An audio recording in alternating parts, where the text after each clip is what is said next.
الحمد للہ وحدہ لا شریک لہ بسم اللہ والصلاة والسلام علی من لا نبی بعد۔ حضرت ابراہیم علیہ السلام کی بیت اللہ کو تعمیر کرتے وقت کی دعائیں۔ حضرت ابراہیم علیہ السلام کو اللہ تعالیٰ نے جو بھی حکم دیا، آپ علیہ السلام نے اس کی فوراً تعمیل کی اور ہر امتحان میں کامیاب ہوئے۔ اللہ رب العزت نے آپ علیہ السلام کے کامیاب ہونے پر آپ علیہ السلام پر اپنی رحمتوں کا نزول فرماتے ہوئے آپ علیہ السلام کی اولاد میں برکتیں پیدا فرمائیں اور آپ علیہ السلام کے اعمال کو بعد میں آنے والی امتوں کے لیے عبادت بنا دیا۔ جب حضرت اسماعیل علیہ السلام جوان ہوئے تو اللہ رب العزت نے آپ علیہ السلام کو اپنا گھر تعمیر کرنے کا حکم دیا۔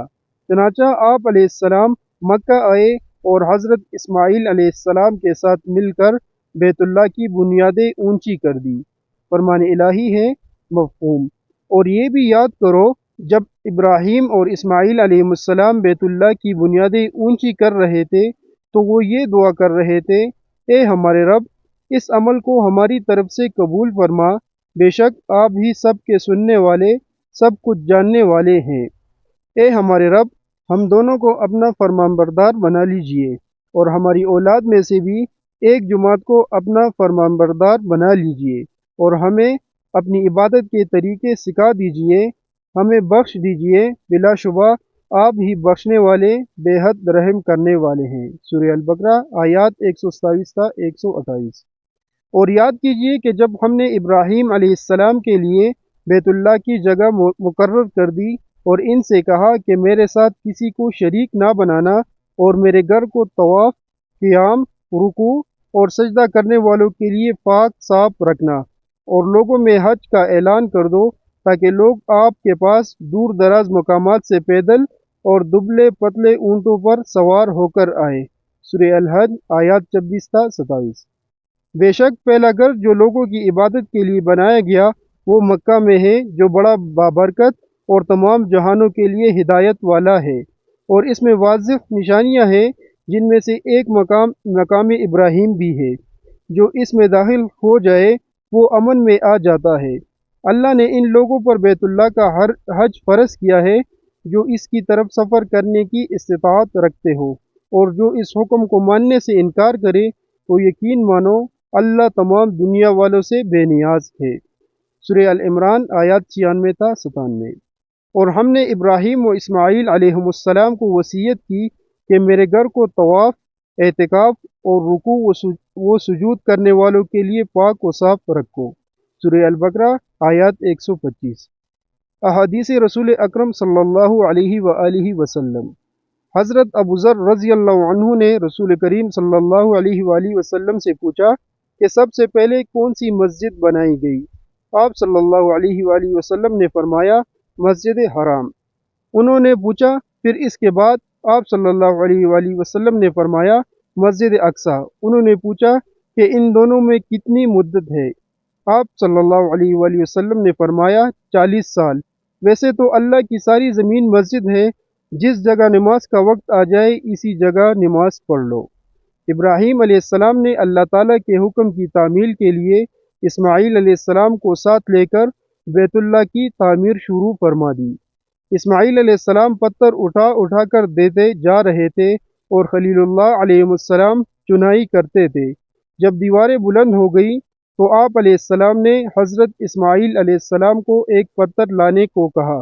حضرت اسماعیل علیہ السلام ایک پتھر اٹھا کر لائے، جس پر کھڑے ہو کر حضرت ابراہیم علیہ السلام نے بیت اللہ کی تعمیر مکمل کی۔ شروع اسلام میں اس پتھر پر حضرت ابراہیم علیہ السلام کے پیروں کے نشان بھی موجود تھے۔ یہ پتھر آج بھی خانہ کعبہ میں مقام ابراہیم کے نام سے موجود ہے۔ طواف کے 7 چکر پورے کرنے کے بعد اسی مقام ابراہیم کے پاس 2 رکعتیں نماز پڑھنے کا حکم ہے۔ فرمان الہی ہے مفہوم۔ اور مقام ابراہیم کو نماز کی جگہ مقرر کر لو۔ سورہ البقرہ آیات 125۔ جب تعمیر کرتے وقت دیواریں کچھ بلندیں ہو گئی تو اللہ رب العزت نے جنت سے ایک پتھر حجر اسود نازل فرمایا اور حضرت ابراہیم علیہ السلام کو حکم دیا کہ اس کو بیت اللہ کے دیوار کے ایک کونے میں نصب کر دو۔ چنانچہ آپ علیہ السلام نے اسی طرح کیا۔ رسول اکرم صلی اللہ علیہ وآلہ وسلم نے فرمایا، اللہ تعالیٰ نے حجر اسود کو جب جنت سے نازل فرمایا تھا تو یہ دودھ سے زیادہ سفید تھا، لیکن آدم علیہ السلام کی اولاد کے گناہوں کو چوس چوس کر کالا ہو چکا ہے۔ رسول اکرم صلی اللہ علیہ وآلہ وسلم نے فتح مکہ کے موقع پر جب بیت اللہ میں مشرکین مکہ کی رکھی ہوئی تصاویر دیکھی تو اس وقت تک اندر داخل نہ ہوئے جب تک کہ وہ ہٹا نہ دی گئی۔ آپ صلی اللہ علیہ وآلہ وسلم نے بیت اللہ میں حضرت ابراہیم اور حضرت اسماعیل علیہ السلام کی تصاویر بھی دیکھی کہ ان کے ہاتھوں میں تیر تھے۔ آپ صلی اللہ علیہ وآلہ وسلم نے فرمایا، اللہ ان مشرکین کو برباد کرے، اللہ کی قسم ان دونوں حضرات حضرت ابراہیم اور حضرت اسماعیل علیہ السلام نے کبھی پال لینے کے لیے تیر نہیں پھینکے تھے۔ جب رسول اکرم صلی اللہ علیہ وآلہ وسلم فتح مکہ کے موقع پر بیت اللہ میں داخل ہوئے تو دیکھا کہ وہاں پر حضرت مریم علیہ السلام کی تصاویر رکھی ہوئی ہیں۔ آپ صلی اللہ علیہ وآلہ وسلم نے انہیں دیکھ کر فرمایا، ان لوگوں کو کیا ہو گیا ہے؟ یہ تو سن چکے ہیں کہ اس گھر میں اللہ کی رحمت کے فرشتے داخل نہیں ہوتے جہاں تصویر موجود ہو۔ جب بیت اللہ کی تعمیر مکمل ہونے والی تھی تو حضرت ابراہیم خلیل اللہ اور حضرت اسماعیل ذبیح اللہ علیہ السلام نے اللہ تعالیٰ سے یہ دعا مانگی۔ فرمان الہی ہے، مفہوم: اے ہمارے رب، انہی لوگوں میں سے ایک رسول مبعوث فرمائے جو آپ کی آیات انہیں پڑھ کر سنائے، انہیں کتاب و حکمت کی تعلیم دے اور ان کے دلوں کو پاک کر دے، یقیناً آپ سب پر غالب، خوب حکمت والے ہیں۔ سورہ البقرہ آیات 129۔ اللہ تعالیٰ نے حضرت ابراہیم و اسماعیل علیہ السلام کی دعا کو محمد عربی صلی اللہ علیہ وآلہ وسلم کے لیے متعین فرما کر قبول فرما لیا۔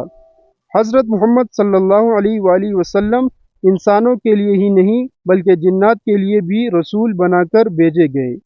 رسول اکرم صلی اللہ علیہ وآلہ وسلم نے فرمایا، میں ابراہیم علیہ السلام کی دعا، عیسیٰ علیہ السلام کی خوشخبری اور اپنی والدہ آمنہ کا خواب ہوں۔ میری والدہ نے خواب دیکھا تھا کہ میرے جسم سے ایک ایسا نور نکلا ہے جس سے شام تک کے محلات روشن ہو گئے ہیں۔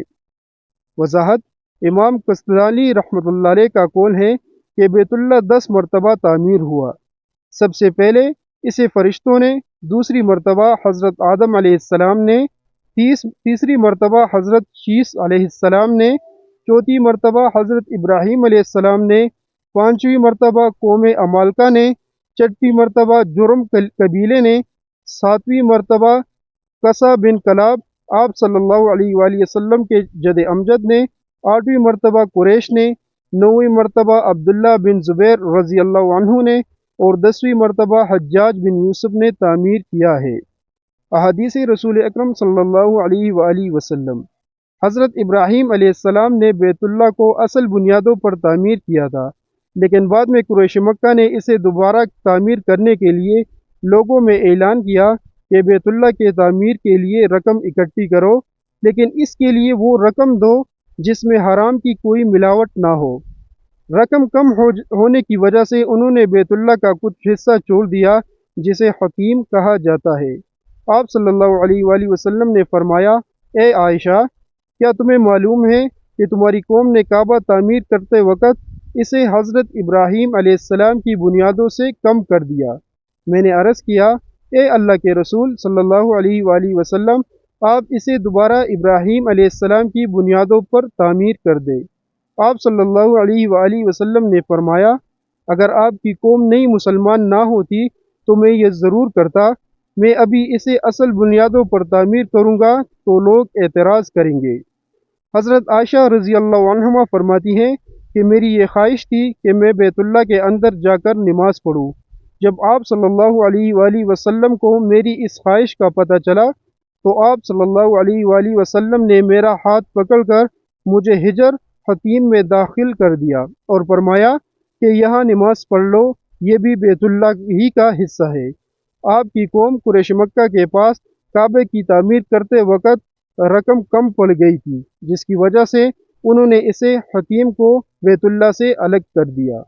چونکہ حضرت ابراہیم علیہ السلام نے زمین پر اللہ تعالیٰ کی رضا کے لیے بیت اللہ کو تعمیر کیا، اسی لیے اللہ تعالیٰ نے انہیں آسمانوں پر بلند ترین مقام بیت المعمور کے پاس جگہ عطا فرمائی۔ رسول اکرم صلی اللہ علیہ وآلہ وسلم نے فرمایا، معراج کے موقع پر مجھے 7ویں آسمان پر لے جایا گیا تو وہاں میں نے ابراہیم علیہ السلام سے ملاقات کی جو بیت المعمور کے ساتھ ٹیک لگائے بیٹھے تھے، جس کا روزانہ 70,000 فرشتے طواف کرتے ہیں۔ جو ایک مرتبہ طواف کر لیتے ہیں قیامت تک دوبارہ ان کی باری نہیں آئے گی۔